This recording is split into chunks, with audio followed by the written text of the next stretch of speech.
सत्ताधारी महायुतीमध्ये निधी वाटपावरून धुसफूस सुरू असताना दुसरीकडे महत्त्वाच्या निर्णयांवर तिन्ही पक्षांचे एकमत झाले. राज्यात महायुती सरकारमधील तिन्ही पक्षांनी महामंडळ वाटपाच्या प्रक्रियेला अंतिम स्वरूप दिलं असून समन्वय समितीत यावर जवळपास एकमत झालं. मंत्रिपदाची वाट पाहणाऱ्या आणि हुलकावणी मिळालेल्या नाराज आमदारांची नाराजी दूर करण्यासाठी त्यांना महामंडळ अध्यक्षपदाची ऑफर देण्यात येणार असल्याची माहिती विश्वसनीय सूत्रांनी दिली आहे. महापालिका आणि स्थानिक स्वराज्य संस्थांच्या आगामी निवडणुकांचा विचार करता महायुतीतील नाराज आमदारांचा रोष वाढू नये यासाठी हे पाऊल उचललं जात असल्याचं म्हटलं जात आहे. शिवसेना शिंदे गट, भाजप आणि राष्ट्रवादी अजित पवार गट या तिन्ही पक्षांतील नाराज आमदारांनी महामंडळ अध्यक्षपदासाठी लॉबिंग सुरू केलं आहे. बुधवारी रात्री शिवसेना शिंदे गटाचे मंत्री शंभूराज देसाई यांच्या निवासस्थानी महायुतीच्या समन्वय समितीची बैठक पार पडली.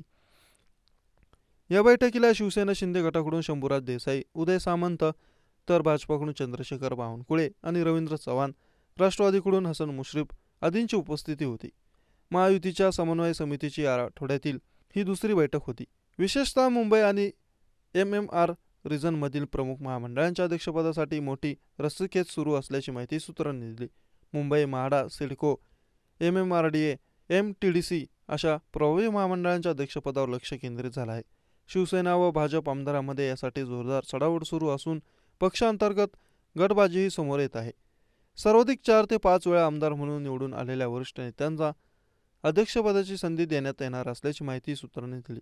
अशा नेत्यांमध्ये मुंबई, ठाणे, पुणे आणि कोकणातील काही माजी मंत्र्यांची नावे देखील चर्चेत आहे.